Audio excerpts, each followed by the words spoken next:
Hello guys, आप लोग कैसे हो। आज मैं आप लोगों को रसायन विज्ञान की रासायनिक समीकरण के बारे में आप लोगों को मैं बता रहा हूँ कि रासायनिक समीकरण क्या होता है।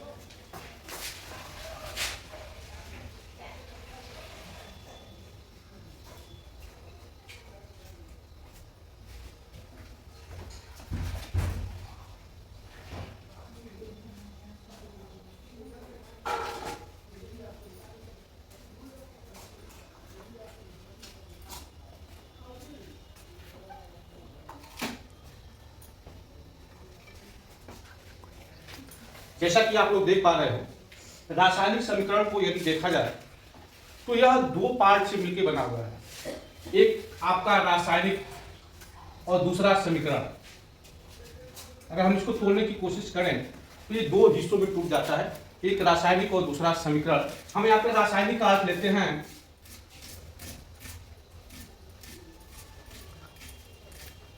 रासायनिक परिवर्तन।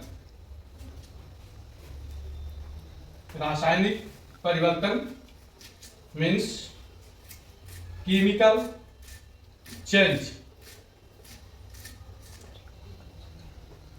दूसरा जो पार्ट आपका है समीकरण।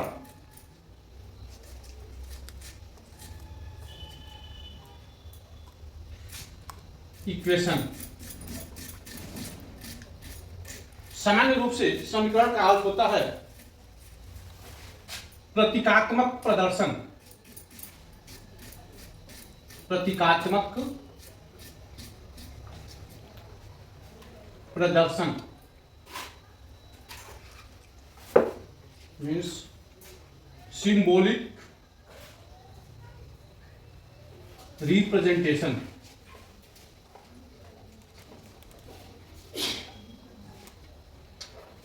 मतलब हम दूसरे शब्दों में कह सकते हैं कि रासायनिक परिवर्तन को यदि हम प्रतीकात्मक के रूप में लिखें, symbolic representation of the chemical change is called chemical equation.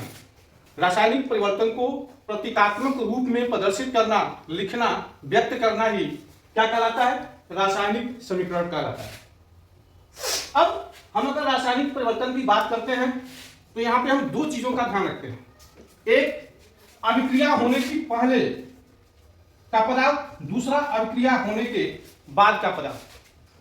जो पदार्थ अभिक्रिया के पहले होता है, जिससे मिलकर अभिक्रिया होती है, इसको हम लोग बोलते हैं अभिकारक। क्या बोलते हैं? अभिकारक, या इसी को अभिकर्मक भी कहा जाता है। इसका इंग्लिश होता है रिएक्टेंट। दूसरा जो अभिक्रिया में बनता है, नया पदार्थ जो बनता है, उसको आप बोलते हो उत्पाद।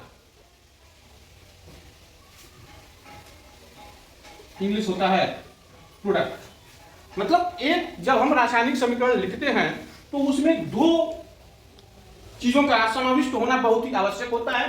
पहला अभिकारक और दूसरा उत्पाद। मतलब कोई भी हमारा ऐसा रासायनिक समीकरण नहीं होगा जिसमें अभिकारक और उत्पाद न होता।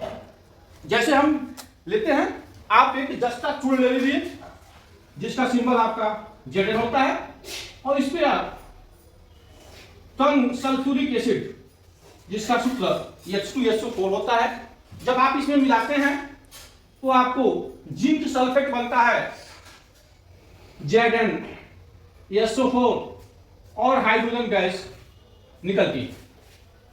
यदि आप यहां पे देखें तो यह Zn और H2SO4 ये दोनों आपस में अभिक्रिया कर रहे हैं, और इनके अभिक्रिया से क्या बन रहा है? ZnSO4 और H2 बन रहा है। तो यहां पर ये जो आपस में अभिक्रिया कर रहे हैं, इसको आप क्या कहते हो? अभिकारक या अभिकर्मक, रिएक्टेंट कहते हैं। दूसरा जो अभिक्रिया के फलस्वरूप बन रहा है, इसी को आप कहते हैं उत्पाद या प्रोडक्ट। स्पष्ट हो गया? इट मीन्स केमिकल चेंज, रासायनिक परिवर्तन को यदि हम प्रतीकात्मक रूप में व्यक्त करते हैं, प्रदर्शित करते हैं, तो आप इसी को रासायनिक समीकरण कहते हैं। रासायनिक समीकरण में दो चीजों का होना अति आवश्यक है। इसको व्यक्त करने के लिए आपका अभिकारक और उत्पाद का होना बहुत ही आवश्यक होता है। जो पदार्थ अभिक्रिया करते हैं उसी को आप अभिकारक कहते हैं, और इसके फलस्वरूप जो नया पदार्थ बनता है आप इसको उत्पाद कहते हो। धन्यवाद।